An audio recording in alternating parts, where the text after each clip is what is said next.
So I've been noticing this kind of lame trend lately where I keep getting these recommendations on YouTube about these videos where like YouTubers are seeing new movies and then they're doing just out of the theater reactions. Like they're literally walking out of the theater door and they immediately turn the camera on and start talking about it as soon as they've walked out and when they're like walking to their fucking car. Um, and I don't want to attack any of those people because do whatever works. But that's just something that seems very. I can't think of anything really more useless as far as getting somebody's opinion. Like, I mean, I guess it could be fun to see, how exactly you feel, like, right in the moment, but I don't know. To take that as anything significant as far as how somebody would feel about a movie, it just. Because a lot of the time, by the time you get home, by the time you get from the theater to home, your opinion will have probably changed at least a little bit. Where things need to sit there for more than a fraction of a second, I would think, before you could say anything that you like really genuinely are going to end up feeling about it. So needless to say, this is the first time I'm talking about a 2023 movie, and we're into May now. So, as that went on, and the more I started to see like those videos coming out, the more I was like, you know, you really just don't have to be in such a damn hurry because it really does just feel like the whole me first kind of thing. But I don't really think that's necessary, and I really don't think it's gonna get you like a really solid opinion about anything. So the more time went on, the more I was okay with. Oh yeah, it's like a whole fraction of the year is over, and I haven't talked about any of the 2023 movies yet. And I'm actually kind of fine with that because I saw like Scream 6 when it first came out, and the stuff we'll talk about later, like Megan and stuff like that. I saw when it first came out, and it's just kind of been here this whole time. And I've managed to rewatch things also. Like I've seen Scream 6, more than once now. I've seen Megan more than once now. So yeah, that makes me kind of feel a lot more comfortable about talking about them. So like I said, I'm not hating on those YouTube people or anything like that, or not trying to. But yeah, I don't know. I just think the way people talk about movies, particularly on YouTube, and what people consume as far as movie opinions and stuff like that. I just don't know. So, um, I'm just saying this is my perspective coming on like months after these movies have come out. So that's where we are. So I do want to start with Scream 6, and there's probably going to. I was debating if we were going to do spoiler talk or not, since it's been out so long already and it's on streaming now. So we'll probably go into like mild spoilers, and maybe we'll just go into the whole thing. I don't know, but I'll let you know if that's gonna come up. If something really big is about to be brought up or something. But I would think if you're watching this by now, you've probably seen it. So, and I guess I can also take this chance to plug a video me and my brother did when Scream 5 came out in January of last year, where we talked about all five movies. It's a 4.5 hour video, but we talked about all five movies all at once. So that exists also and brings us to this 1 year later. And we start off with I feel like I'm just gonna piss everybody off right away talking about the YouTubers at the start of this. Now I'm gonna talk about the fact that if you know me and you've seen previous videos and stuff, or you've seen our live videos or whatever, I am not a big Samara Weaving fan, and I know that she's a very big deal now. Everybody loves her. She's this real breakout star lately, especially in this genre with Ready or Not and the Babysitter movies and stuff like that. No movies that I liked, and I think that has something to do with the fact that she just doesn't work for me. Her performances often seem a little too tryhard to me, and she's never really worked for me yet. I'll still keep my mind open, but when I heard that Samara Weaving was going to be in this movie, it seemed abundantly clear, and I was kind of hoping so, um, that after they made her like one of the ultimate, horror badasses of recent memory in Ready or Not, it makes perfect sense if they were going to put her in one of these, that she would be the first kill, because the first kill is always going to be a big deal. Um, but you do have to shake it up a little bit. We've been seeing that where the first three movies there was a big name brought in, or a big name character brought in, that was taken out in the first scene. Then four really shook it up, with the multiple openings, and then five shook it up again by having the opening kill not be an opening kill. It was actually introducing one of our main characters, and who will hopefully be a continuous character as we go on. So this one, yeah. So here's our big first spoiler, I guess. They definitely changed up the opening, and I think me and my brother even talked about this in our previous video, the possibility of them doing this one day. And sure enough, here we are, revealing a ghost face during the opening kill, like having an unmasking during the opening kill. Which is very cool, and actually, I can say, oh, we talked about that being a possibility. Still pretty unexpected when it actually happened. And what was crazy about this, though, is you knew something was up, because the thing is always the knife comes down for the final blow that's going to kill the opening kill, and it goes to the title. So he has his line where he says, now I see something red, and he does the final blow, and it doesn't cut to the title. You immediately know something's up, and you're like, what's going to happen now? And it was actually really surreal to see Tony Revolori unmask himself and then walk amongst everybody. And it's like, it's so interesting to be watching a Scream movie, and we haven't seen the title yet, and we're seeing somebody walk around already. And remember, this is a first-time viewing. If it's your first-time viewing, you're watching somebody that's already been revealed to be a ghost face just walk around normally. We don't see that. The ghost faces always go completely insane and act suddenly really over the top once they're unmasked. It was so... And to see him interact with Tara, to see him interact with a main character on his way back home. And it's like the whole opening was like, it's just this whole surreal feeling, which I really loved. And then naturally, we know that this is going to lead to the actual opening kill. And that's... Yeah, so that establishing the opening kind of shows us, like... Because every time I feel like a new Scream comes out, it's like... But how do you... With the way this series is and the way it tackles, meta stuff and the self-awareness and stuff like that, and it's like, how can you keep it fresh? And every time a Scream movie comes along, it's like, are they going to lose that? And then they always seem to find something to keep throwing wrenches into it, still keeping it fresh. And I gotta say, it's always... And this is gonna fuck me over one day, but I almost feel like it almost feels naive to doubt it, because it started to work so well. Where it's like, if they say, oh yeah, we're gonna do a seventh one, we're gonna come right back to, oh, but can they do it? I feel like, and I hope to God I don't regret this, that we should feel safe, because I felt like I had heard that there's no plans at the moment, the writer's strike probably not helping, to move forward with a 7 yet, but I was under the impression I had heard something that Radio Silence wanted to at least do a trilogy, is what I feel like I heard. I can't confirm that off the top of my head, but I feel like I heard that. So, like I was saying before, if they have a complete plan already for 3 movies, 5, 6, 7, and then this is where we are right now with 6, I'd be totally hyped for them as far as a 7 is concerned.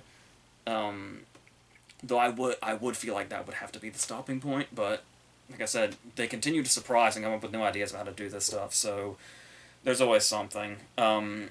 So another thing to where it's like, well, how are you going to handle this now, is the fact that one of our main characters with Sam, they did the whole twist that she's Billy Loomis's daughter, and then we saw what she did to Richie, and now she embraced the Billy in her in order to do that. And then the question became, okay, so we have a main character in the Scream franchise now. Now the legacy characters are kind of off to the side. Um, who has serial killer tendencies now, which is really interesting. At first, I wasn't sure, but it's like now the way we're approaching that makes it very interesting. And like I said, just kind of saying it like that makes it really interesting. Um, and they do address that. The first scene with the doctor's kind of awkward because I feel like there's so much stuff the doctor should probably know that she seems to be breaking to him, and that's how this whole interaction happens. But it's fine. I like the fact that we're like delving into those, potential tendencies that she might have, and this whole thing where I love how the new Scream movies, this one and five, seem to have such a contempt for social media. I don't know. Maybe that's the old person in me. I don't know, but I just really love the contempt for social media in these movies because obviously the whole motive in five was that Richie and Amber were essentially like Reddit and Twitter, which is hilarious and amazing and appropriate. But now we're approaching this thing where this sort of cult of Richie has started, seemingly on Reddit, of course, probably Twitter also, where this whole thing has started that Richie's suddenly, and it's a conspiracy theory that Richie's innocent and Sam orchestrated the whole thing. And it's like there's pictures of like Richie with like a halo of flowers saying innocent, and it's fucking disturbing and sad and sickening how so realistic that is. How so likely that is if this was a real world scenario that's what would happen. That there would be a whole cult following Richie saying, "Oh, he did nothing wrong. He was innocent the whole time." Because everything's a fucking conspiracy theory, makes perfect sense. We would have that as a storyline here.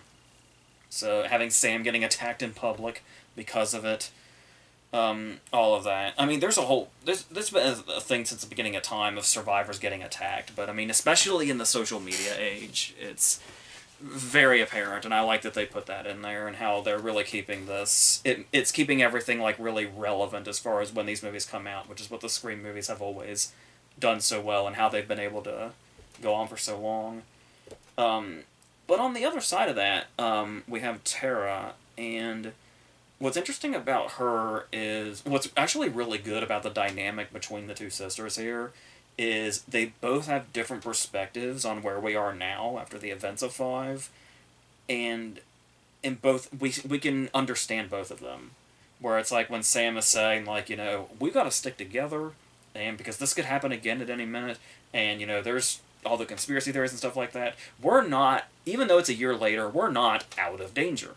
And we know that because we're watching Scream 6. We know they're not out of danger. But then Tara has a line, a seemingly throwaway line, where she says, I'm not going to let my whole life be, under the thumb of 3 days. Like, 3 days happened to us. And it's like, that's an interesting perspective also because it's like, yeah, obviously the events of Scream 5 are significant, but yeah, it's like 3 days, which really isn't that much. I mean, obviously trauma will carry no matter what, but I understand her perspective. I think the first movie was only, 2 days? Maybe 3, 2.5? Something like that. The gaps of time these movies take place in are very, very small. Especially when you look at somebody that's young and thinks is looking at it in the way of they have a whole other life they can live now for like decades and decades. They have decades left of life, and like this 3 days will be insignificant at some point. And that's an interesting way to look at it also. But like I said, I would say I side with Sam because obviously these were pretty big events and the ghost face is known to repeat. But I said that also could just be me knowing I'm watching a Scream movie. I don't know. But we also have, there's going to be a red herring factory in every Scream movie also. And of course they're going to acknowledge that with Mindy talking about the whole thing of bringing in new characters. And it's like, and they're pretty much here to, get the kill count in so we're not killing off all the main characters. And so Mindy especially and Chad are both back. This is another thing where it's nice to have watching it kind of in retrospect after it's been out for a while. The Tara Chad thing is growing on me. At first, I thought it was kind of forced, and there wasn't really a lot of reason for it. But it's starting to grow on me a little bit, and the chemistry is obviously there because the whole group has amazing chemistry. So I'm getting fine with that. And we're bringing in like the neighbor guy and Lena Liberato and Spider from Avatar, who I did not recognize. But the first time I saw the movie, I did not even know it was him. I mean, I can definitely see it now, but it's wow, The Way of Water was shot a long time ago. So in all these characters, it never really feels. Oh, there's also Mindy's love interest, whose name I have forgotten. But all these characters bring everything in. No character feels like throwaway. No character feels like, oh, this is just sort of a waste of time or whatever, just filling in the gaps or whatever. Everybody has like a moment here and there, or a great death scene here and there. Both the things they're here for. And, of course, there was the big thing about the Easter egg, and much as I hate that term and how overused it is, of Kirby having survived that we saw in 5.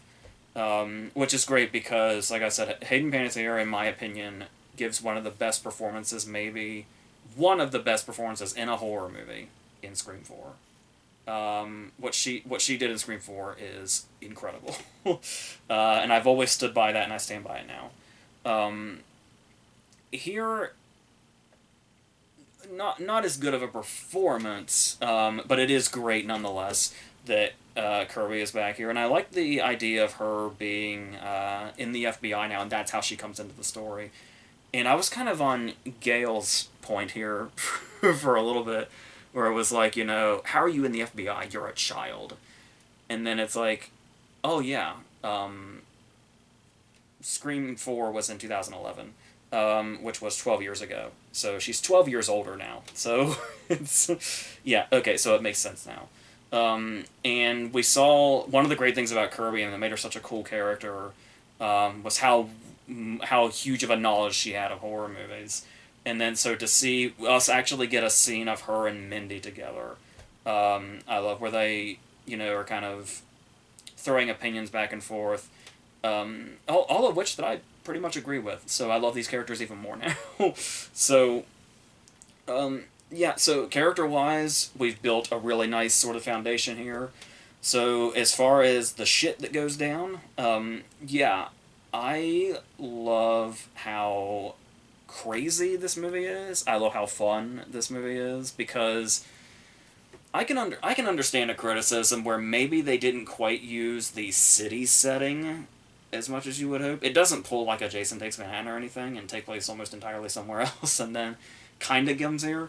But I do like the change in location. Like, I like the ladder scene is like fucking legendary. I feel like that's like an instant classic Scream scene now. And the convenience store scene is pretty incredible. And it is interesting how it almost feels like we kind of play with this territory already of Ghostface having bigger weapons, being when we've like jumped the shark, like when we see the flamethrower in Stab 8. But I don't know, I feel like, from what I've heard from other people also, Shotgun Ghostface went over very well, and I agree. Shotgun Ghostface is very cool, even though it's for one scene. I think that helps a lot too, that it's just one scene. And it works. It really does work. So, and that scene also is, because when you think about a slasher movie, you think, mass killer with a knife. That's a slasher movie. But this convenience store scene, where Ghostface has a shotgun, is just as tense as any other, tense scene in a slasher movie. Where he's stalking around, they're hiding behind places, they've got only so many places to hide, they're kind of backed into a corner, and it's just a matter of time before he finds them. It still feels very much like a classic slasher stalking moment, despite the fact that Ghostface has a shotgun.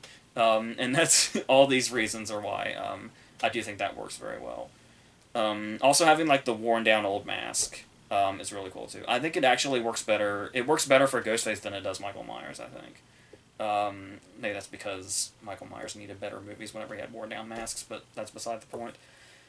Um, and there are some genuinely creepy moments here that don't even have anything to do with, what you could call action scenes or terror scenes, I guess. Like, when Sam gets a call on her phone and it's from Richie's number and, like, Richie's name pops up and Richie's face pops up.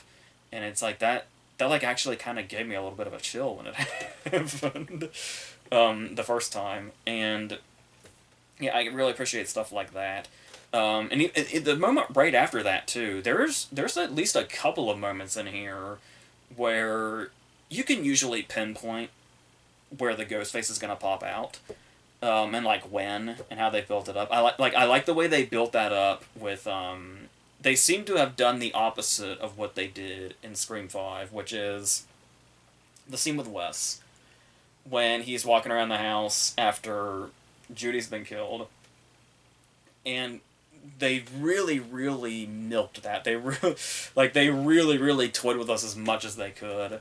A lot of people find that annoying. I actually loved it. How, like, the more doors Wes opened, the more Ghostface wasn't behind them.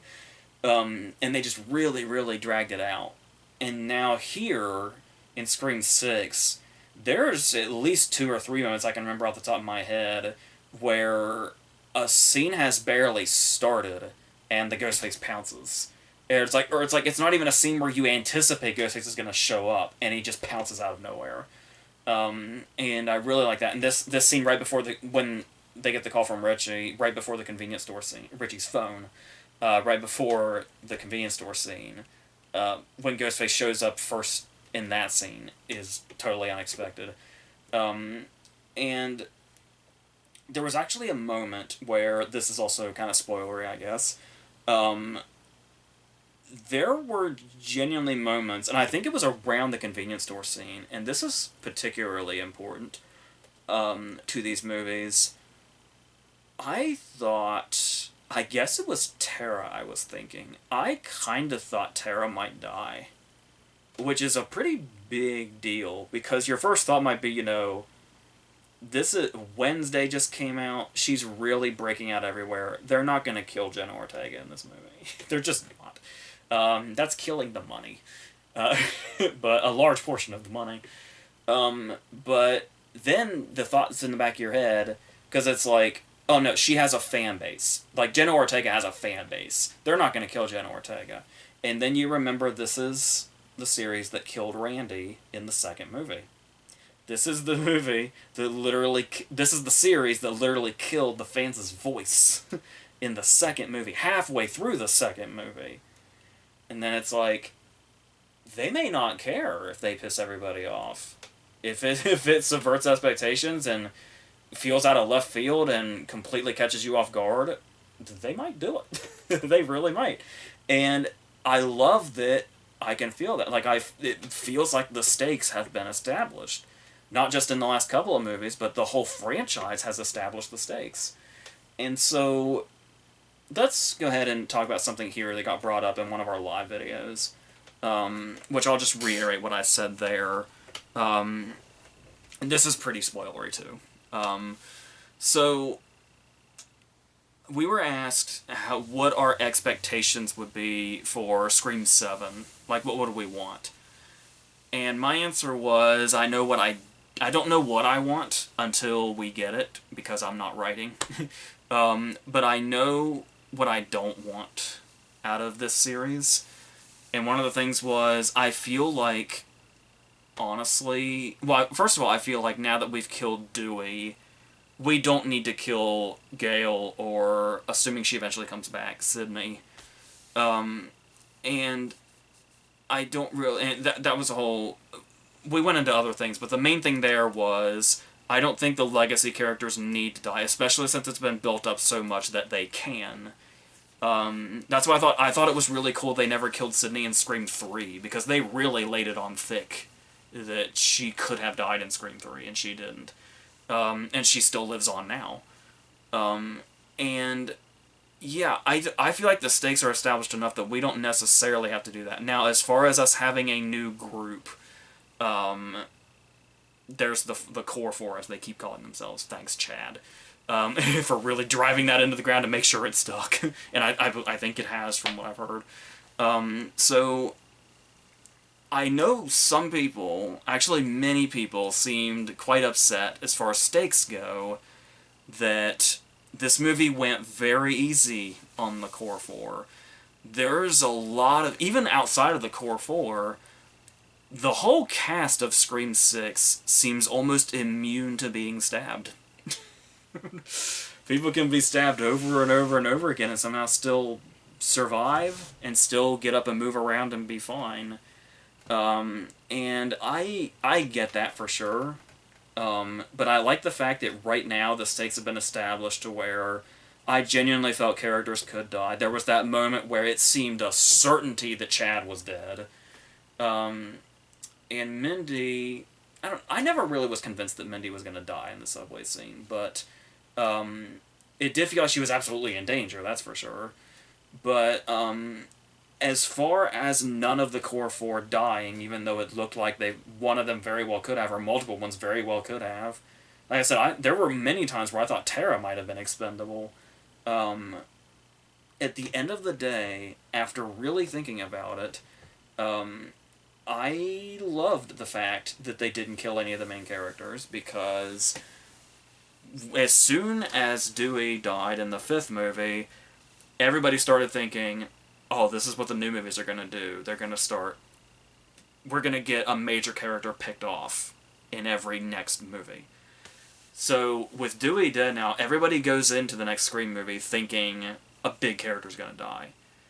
So, between Gale and the core four, I love that they all lived just based on that alone. Like, yeah, it would have sucked to lose any of them because the chemistry's so great, and these actors in general are just so appealing and work together so well. Especially, we can't...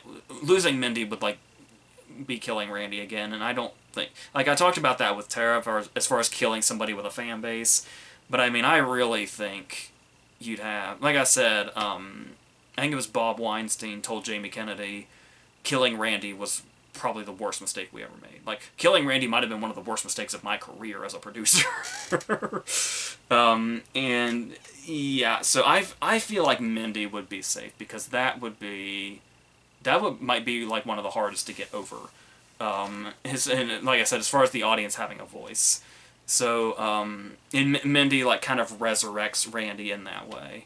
So, I mean, still, Kirby is also a character with a lot of knowledge, so I guess we would always have that character, but as of right now, I like the fact that we haven't killed any major characters. And like I said, regardless of what it does to the stakes, I think it works. So, for this, anyway, as far as subverting expectations by not killing people is actually a very good idea. There are some things here that I wasn't crazy about, but they're just small things. Like there's really on the nose stuff, like the fact that Tony Revolori's name is Jason and he's watching Jason Takes Manhattan in the opening. There's the scene where the doctor's watching Invasion of the Body Snatchers, and it's, Kevin McCarthy saying, the scene where Kevin McCarthy's saying, "You're next." Which they already used in Gremlins to that sort of, ominous effect. But that was helped by the fact that the Doctor died so quickly. Like, it's barely a scene. It's only there so the Ghostface can get the file on Sam. So that's, whatever.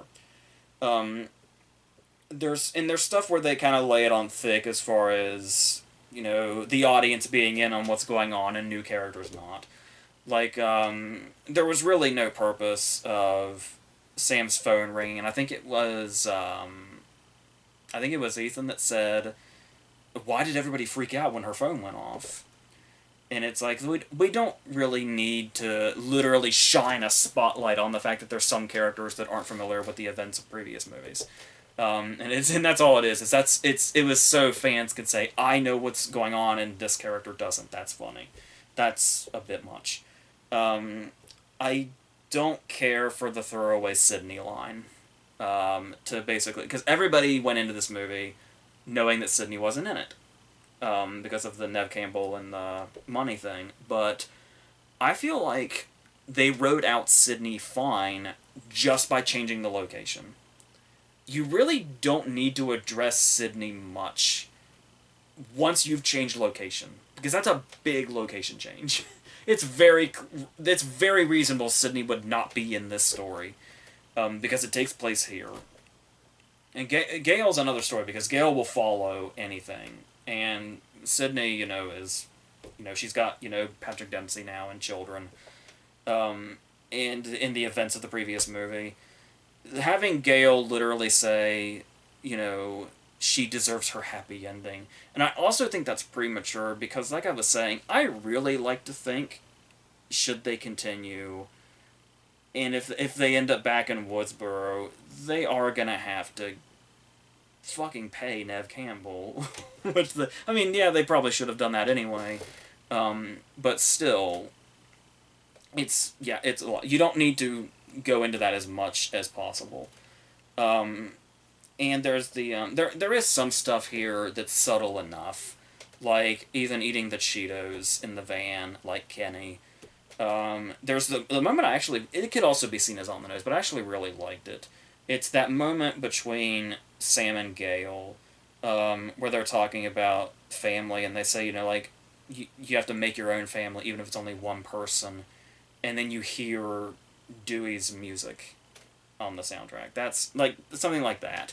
I can appreciate. So, yeah, there's oh my god, there's so much to talk about. I don't even know how long we've been going. But I also and there's the stuff, the callbacks like Gale, getting punched, that where they kind of play it up, and then it's yeah, I don't mind that. I'm pretty much fine with that. Most of what Gale does here. I love Gale's fight scene with the Ghostface. I love the fact that when she's pinned up against the wall and he's getting ready to attack, the first thing she does is go for the mask. Is really cool. Yeah, that's another case where it's like, they actually built up that could have been her death scene really well. But like I said, it would have been too predictable after Dewey, so I do like that, she still lived anyway. Because like I said, everybody's immune to stabbings in a Scream movie now. I know it's weird, I know, but for now at least, yeah, we can do that. I guess to kind of keep things going, to get us, to the next two movies we still have to talk about. Like I said, the ladder scene is incredible, probably the best scene in the movie. The subway scene is fantastic. Like I said, these feel like instant classic Scream scenes in this franchise, which is great. And the way they tie stuff in, it is interesting when we see the previous killers on the whiteboard, and a lot of the pictures of like Skeet Ulrich and Matthew Lillard and Timothy Oliphant are all like their previous IMDb pictures. If you've been on IMDb that long, you'll remember. I'm assuming that's on purpose, but yeah. So all of this happens, and then we're getting to the reveal, and once again, it's a good Scream movie when you can sense that the reveal's coming, because it happens every time. I don't know about anybody else, but when I'm watching a Scream movie for the first time and I can sense that the killer reveal is coming, my heart starts beating like crazy. It's like I can feel it. It's definitely coming. And then the way they reveal not just who they are, but how many there are. And it's like the way we're getting closer and closer and kind of twistier and twistier. I get that excitement that I feel like I don't feel from many movies. And it feels the same way every time. I felt that way in the first three. I already kind of knew going in who the killers were. 4, 5, and 6, I got to have as fresh experiences, and it's the same feeling every time when I feel the unmasking coming. And it's spectacular. It's like unmatched. It's like its own thing in the Scream series, which is fantastic. So, as far as the ending goes, it was... I suppose I don't have to say, like, who it... Even though we've said everything else at this point. But just, like I said, to keep things moving. I do think the climax is a little sloppy. Because the motive... the motive is whatever. It might be a bit of a letdown because I love the motive in 5 so much, and it made so much sense given the time period that we're in and the way movies are viewed by people now. And this one kind of being like the reveal in 2 on steroids, I guess you could call it. But as far as like how it was orchestrated when they're doing the monologue, it's like, oh, that's okay. I can maybe half buy that. That seems very complicated, and I'm not quite sure how you pulled that off. But we'll kind of let your 1 or 2 lines here just kind of throw away. Like they're like, oh, don't think about it too much. Here's a line that tries to sum it up, I guess. And there's a couple of moments that are odd. One of the killers charges with a loaded gun in his hand instead of firing it. And it's like it's stuff where it's like you can see where it's starting to get. And like I said, the performances get way over the top, but that's just a Ghostface thing. That's tradition that the actors go way over the top after they're unmasked, and that's fine. I'm okay with that. But it's kind of a sloppy climax, and like just making that a little tighter, making the motive and the orchestration of everything a little more like not as written off in some cases. Probably would have improved it, but overall, like I said, this movie's too crazy and too fun to really be against. Like I said, I like it the more I think about it. I like it the more I see it. Yeah, it's as a Scream movie, I'm really happy with what these guys have done up to this point. Like I said, to the point that I will totally trust a 7 in their hands. So, and I like that it seems to have gotten a really positive reaction from the fans also. And yeah, I guess that could be lame because I've talked so many times about how much I hate like blatant fan service and stuff like that. But I don't know, maybe it's just my attachment to this franchise from the beginning. Where it's like recognizing everything from the shrine at the movie theater, where stuff like that can seem really cheap, and it's like, oh, it's of course the fans love this movie because of stuff like this, where it's like you don't have to put too much effort into it if you just keep putting fan service into it. But I don't know, either it's just done in a more clever way than usual in this, or it's just working on me. The fan service is just working on me. I don't know, but I really like this, and this will be, whenever we're having like Scream marathons down the road, this will be a perfectly great inclusion in that. So I've heard a lot of people say that they prefer it to 5. I guess people have really been hating on 5 lately, kind of. I love 5. And I really love this one. Like, I feel like I like 5 more because I feel like the climax is cleaner. And comes together better, but yeah, I don't know. Everything in this before the climax and even during the climax is so wild and crazy in exactly the way I would want out of this. So, yeah, I would say my feelings are complicated, but they're kind of not. I like it. I like it a lot, and that's not complicated. So that's what I'm gonna say.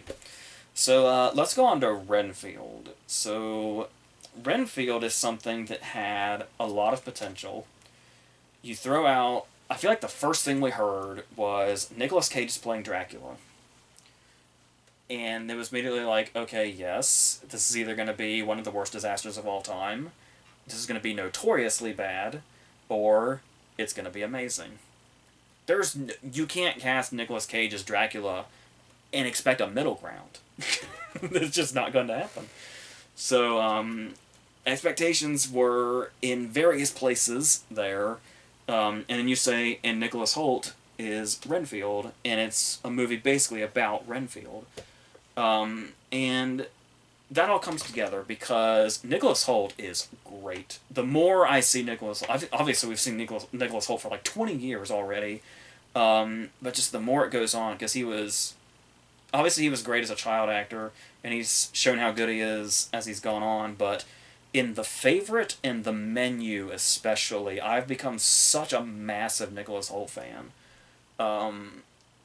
And so to put him at the front of this and have Cage playing Dracula as a supporting character is perfect, because if this was a movie starring Nicolas Cage with Dracula as the star and it was Cage going all out for an entire runtime, that absolutely could be amazing, but it could also be maybe too much. So to take the glory that is Nicolas Cage in what I imagine is a dream role for him, playing Dracula, and giving him what you could call limited screen time, you've pretty much got a perfect balance here. You've got a perfect recipe for what this is.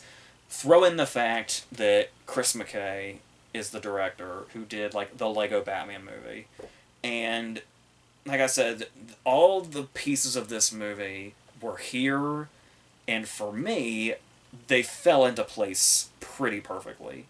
Like I said, having Nicholas Hoult at the front, having Nicolas Cage as Dracula on the side, and the director of the Lego Batman movie. And the reason that's so significant, that might sound random, but the reason that's so significant is, if you remember the Lego Batman movie, what made that movie so fantastic is that it loved everything about Batman. It loved the old stuff, it loved the new stuff, it loved the middle stuff, and it put it all together in one package where everything lived in harmony. The classic and the new and everything in between related to that.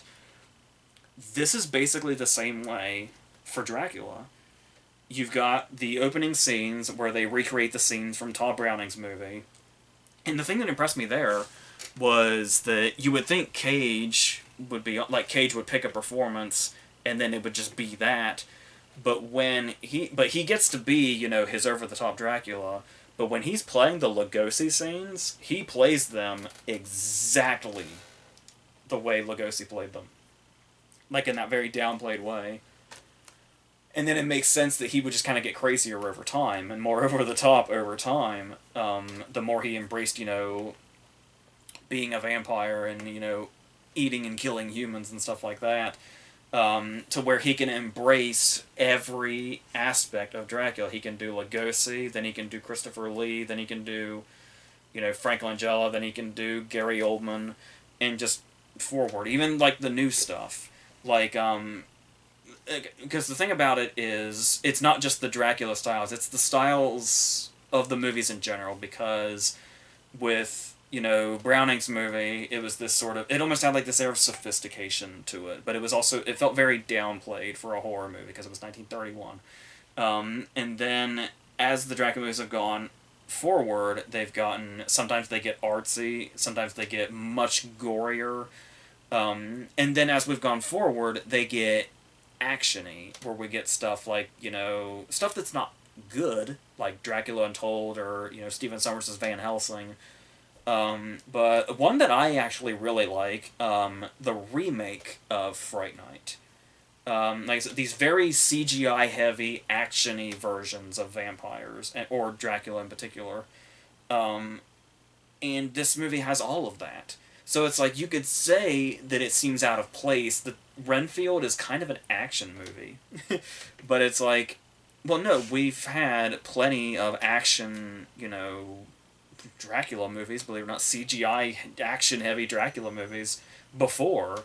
So you're taking every aspect of Dracula down the line and putting all those tones into this movie and just kind of juggling them. The fact that this movie could be considered tonally all over the place kind of makes sense. At least it did to me. Maybe I'm too forgiving, I don't know, but I fucking love this movie. And I love I love the way they put comedy into it. How when we get our introduction scene and it's Renfield narrating and he's talking about, you know, how they, you know, what they've done over all this time. And so we see, like, the ship scene from the Todd Browning movie. And when we see the ship on the water, Renfield says, like, you know, oh, we traveled the world. And we see him, you know, biting somebody, and he says, and, you know, I looked after his diet, and stuff like that. Kind of what you would expect, the kind of humor you would expect out of the concept of this movie. Where it's a Renfield of now looking back on all the time they spent and realizing in this current climate that Dracula is narcissistic and controlling and manipulative and toxic. And he needs to get out of this relationship. So he goes to a support group. This support group that has a lot of funny moments also, where it's just like these various characters who are here, and they all just kind of have like these one or two lines every now and then that are just like perfectly timed, and then the group leader and stuff like that are all really great characters that are here for a very small amount of time and make it all worthwhile when they're here. Um, but there's also a subplot going on, and this is where I can imagine it losing people. This would be. It's actually really weird because I basically credit one movie almost for me liking Renfield, loving Renfield as much as I do. Because if I just watched this movie without thinking about another movie, Renfield would not have worked as much for me. Um, there's a whole subplot that almost feels like the main plot, where it's like a crime movie, where there's a crime boss played by Shreyag Dashlu and her son Ben Schwartz, and then Aquafina's a cop, and this whole thing is going on that this Renfield Dracula storyline is kind of weaving in and out of, and eventually starts playing a part in, and that could be like, of all the things you could have done, like that's the plot of this movie. Well, no, half the plot of the movie is Renfield and Dracula's relationship, trying to get out of the toxic relationship and all that. But what I was talking about, where I said this movie's taking on the identity of all pre-existing vampire movies and taking their tones and using them. There was a vampire movie from, I want to say the early 90s, 92 I believe this says. It's John Landis's Innocent Blood, and this movie is basically Goodfellas with vampires, and it's Landis basically trying to recapture the tone that he had in American Werewolf in London. And I feel like there's a lot of Innocent Blood in Renfield. So that whole plot line I just see as another way of embracing all previous vampire incarnations we've seen in movies in the past. And the fact that we have seen, there is precedent for a vampire crime movie. So, yeah, I'm just embracing every angle this movie's throwing at me, honestly. And who doesn't like a decent crime movie? With Shreyag Dashlu and Ben Schwartz. It's not the pairing I would have expected, but I'm not mad at it. So, yeah. And like I said, there is a lot. Like, if there's one thing that does hold the movie back, it is the fact that it's very CGI heavy. There's so much CGI blood. But like I said, we've been in that era of very CGI heavy, action heavy vampire movies. And every incarnation of vampires is in this movie. And it's great. I'm totally with it. Now, to talk about Cage, because obviously we haven't done that in detail yet, obviously, all respect to Nicholas Hoult, who is great, very funny, also makes Renfield a very understandable character, can juggle the different tones. Remember, he's at the front of most of these tones, and he's right here with these tonal shifts, and he's making it work. But I don't think Nicholas Hoult would be against it if somebody were to say Nicolas Cage is the star of this movie. Because even though Dracula is a supporting character, it's Nicolas Cage playing Dracula. He's gonna steal the fucking show, and he's gonna steal it hard. And this is one of my favorite Cage performances in a while. We all love the downplayed stuff, like Pig, obviously. David Gordon Green's Joe is still way too underseen. But, like I said, what I really love about this is that he decided to do composite vampire performances, because he's not just doing Cage going crazy, he's not just doing downplayed Lugosi, he's not just revisiting his Vampire's Kiss performance, he's kind of doing all of this and picking and choosing for each individual moment. And it works. It totally and completely works. There's a lot of times where he's like almost unrecognizable. And it's this whole crazy thing where he's kind of Hellraiser-ing it, where he kind of starts off like really grotesque, and the more he feeds, the more he takes back his form, and this is a glorious, glorious performance. And like I said, the fact that he's able to do it physically also, like when you can't even tell it's him. There's a whole sort of physicality going on here, and the voice and all of that. Um, it's like I said, it's just very much Cage in a dream role, and you can see it does feel like if Peter Lowe, I think his character's name in Vampire's Kiss was, if he actually turned into a vampire, unlike the events of the movie, this would be where he is now, and this would be the way that he would behave. But like I said, there's so much more in it. He said he took a lot of influence from Christopher Lee. There might be a little bit of Oldman in there. Um, and like much like the movie itself, it's taking a lot of different inspirations but creating one thing. And there's enough different inspiration that by the time they've put something together, whether it be Cage putting together his performance or McKay putting together the movie, it feels like an original product at this point. It feels like something fresh. And it's, yeah, and like I was saying about Scream, it's just really wild and fun. And I don't, and it's weird how much I'm throwing the word fun around because I don't usually do that. Because I feel like a lot of people, like, it almost seems condescending when you call a movie fun, at least to me. Because you're saying, like, oh, I had a good time, but there's no substance to it. It's what it feels like fun means anymore. But I feel like there's really something to this. Like, they really had to be careful with how they handled this. And to the point that it feels like the fact that the movie feels executed so well does feel like they were careful, but if you're actually watching the movie, it kind of looks reckless as hell. And that's great, and I love that. It's like controlled chaos. This movie is what it feels like. And yeah, and just the more it went on, the more I liked it. And then by the end of it, after it got to sit for a little bit, it was like, I mean, it was that night that I saw it that I was like, I think I loved that actually. Yeah, and that's the case. I also, and as far as like the Holt side of the story where he's trying to start a new life for himself, there's a great sort of upbeat montage. The comedy in this really works. There's a fantastic joke. This is an exaggeration. I was basically doubling over. It's a joke involving a welcome mat, and it's perfect. A perfect joke. So that's fantastic. I loved that movie. So and I can't wait for the Blu-ray release because I will watch it again. Absolutely. It'll be really fun when October comes around to watch it. It'll be perfect for that. So let's end this on Murder Mystery 2. I don't really have a lot to say about it because it's a movie that feels like it barely exists. um, I talked about the first movie when it came out in 2019. If I remember correctly, I was fine with it. And obviously, Sandler and Aniston are going to have chemistry.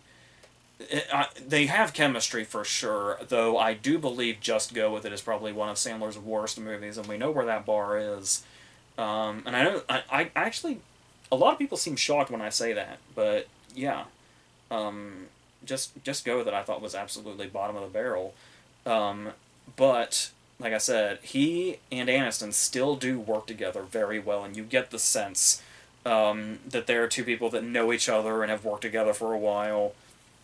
They know how to play off each other really effortlessly. So playing a married couple that gets involved in random mishaps in a comedy, yeah, it pretty much writes itself.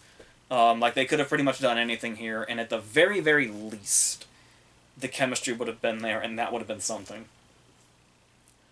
And I do like this sort of resurgence in murder mysteries where we have, Branagh doing the Poirot movies and, the Knives Out movies. Obviously, I'm still to this day praising Glass Onion as high as I possibly can.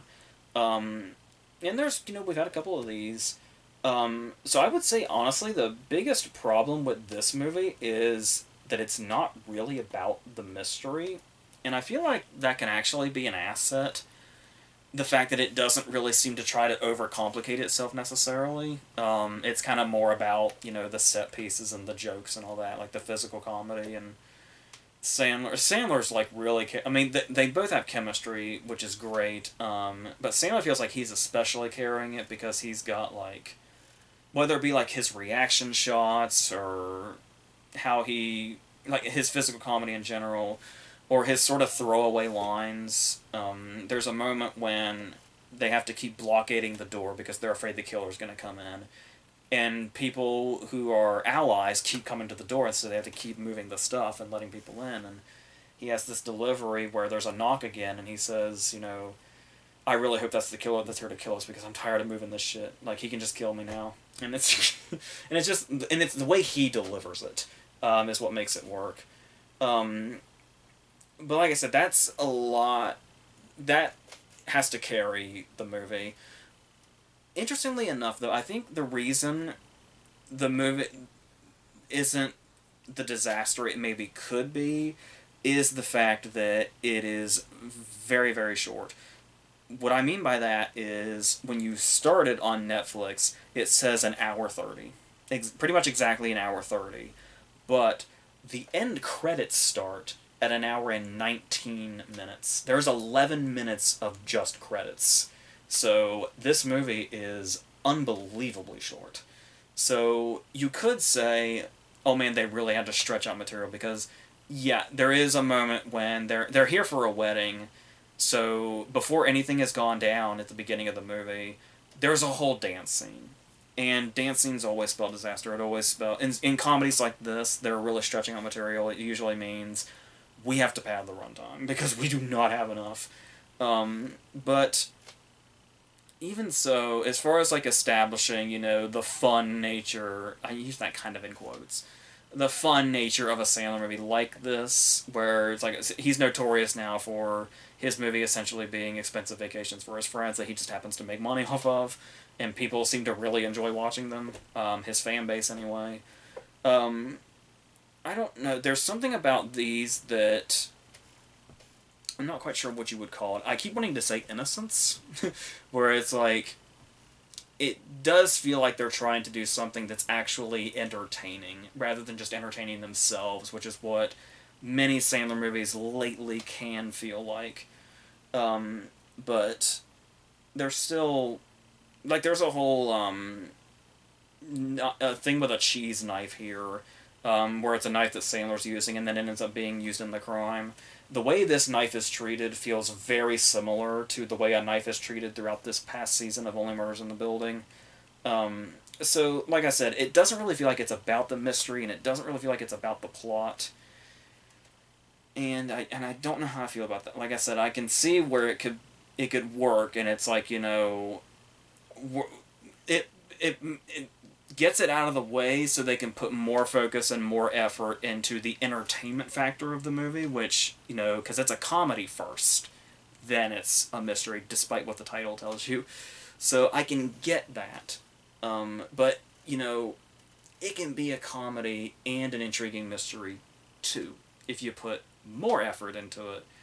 But, like I said, it's an hour and 19 minutes with a dance sequence. So that's the way it adds up as far as the material we had here. So what it adds up to is the first movie was very popular, and he's got his big Netflix deal. Why not just have him and Aniston do it again, with a smaller runtime? But more of a cast. The only person I remember from the first movie that was like really significant was Luke Evans. But here we have Mark Strong, Melanie Laurent, and Jodie Turner-Smith for a few, and a lot of returning characters from the previous movie, which I wouldn't have remembered, but they give us a recap at the beginning. That was very useful. Because as I was going into it, I was like, wait, I don't remember anything about the first movie. So, except that I didn't hate it, and I thought it was fine, I think, if I'm remembering correctly. So, yeah, so there's a couple of big action scenes.